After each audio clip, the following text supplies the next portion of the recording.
આજરોજ ભાજપ પ્રદેશ ભાજપ જિલ્લા ભાજપના અધ્યક્ષ ભાઈ શ્રી અલ્પેશભાઈ ઢોલરિયા, અમારા ધારાસભ્ય શ્રીમતી ગીતાબા જયરાજસિંહ જાડેજા, અમારા જે મવડી મંડળ છે એ જયરાજસિંહ જાડેજા, અમારા વરિષ્ઠ નેતા અશોકભાઈ પીપળિયા, પિન્ટુભાઈ ચુડાસમા, તેમજ અમારા શહેર ભાજપના પ્રમુખ સમીરભાઈ કોટડિયા અને એમની સમગ્ર ટીમ અને મારા માન્ય સભ્યશ્રીઓ દ્વારા જે રીતે આજે અમને હોદ્દો જે રીતે આપવામાં આવ્યો છે તે બદલ હું એમનો હૃદયપૂર્વકનો ખૂબ ખૂબ આભાર માનું છું. જે રીતે ગોંડલની જનતાએ બીજી વખત એટલે કે દ્વિતીય ટાઈમે 44માંથી 44 જે સીટો છે એ અમને આપી છે તે બદલ ગોંડલની જનતાનો પણ અમે આભાર માનીએ છીએ. બિલકુલ જે રીતે અમારી જે રીતે નિમણૂક થઈ છે તે રીતે અમારા કાર્યકાળની અંદર સૌથી પહેલાં તો જે પાયાની જરૂરિયાત નાની મોટી લોકોની હોય છે તેને હું 48 કલાકની અંદર એના નાના મોટા પ્રશ્નો, પ્રાથમિક પ્રશ્નો પૂરી કરવાની ખાતરી આપું છું. એની સાથે સાથે ગોંડલના જનજનમાં સુખાકારી રહે તેના માટે થઈને જે અમારો પ્રયત્ન છે તે અમે સંપૂર્ણ રીતે કરશું. આ ગોંડલને, આ ભગવત ભૂમિને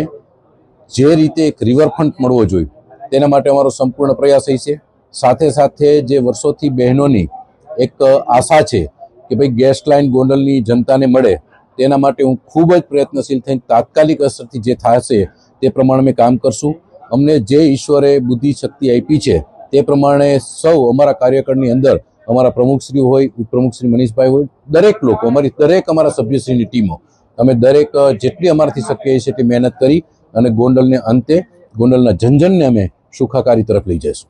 બિલકુલ મેં કીધું એમ હંમેશા ભારતીય જનતા પાર્ટી અને લોકોનો ખૂબ ખૂબ આભાર માનું છું કે મને વારંવાર આ જે પદ આપ્યું છે તો એ પદ જે મને આપ્યું છે એટલે મારી જવાબદારી વધારે છે, તો એ પ્રમાણે જવાબદારી સાથે વધારે કામ કરશું અને લોકોની સુખાકારી માટે કામ કરશું. સ્વચ્છતાને ખાસ કરીને અમારે જે સૌથી મોટું અભિયાન માનો કે સ્વચ્છતાનું છે, તો સ્વચ્છતામાં લોકો અમને ખૂબ જ સારી રીતે અમારી સાથે રહે અને લોકોમાં અવેરનેસ આવે અને સ્વચ્છતામાં આપણે ગોંડલને સ્વચ્છ તરફ લઈ જાય, વધારે સ્વચ્છતા કરાવીએ, તો આ સંદેશ ખાસ કરીને ગોંડલની જનતાને છે. ગોંડલની જનતાને બીજો મારો સંદેશ એ પણ છે કે ખાસ કરીને જ્યારે ગોંડલની જનતાને નાનો મોટો પ્રશ્ન હોય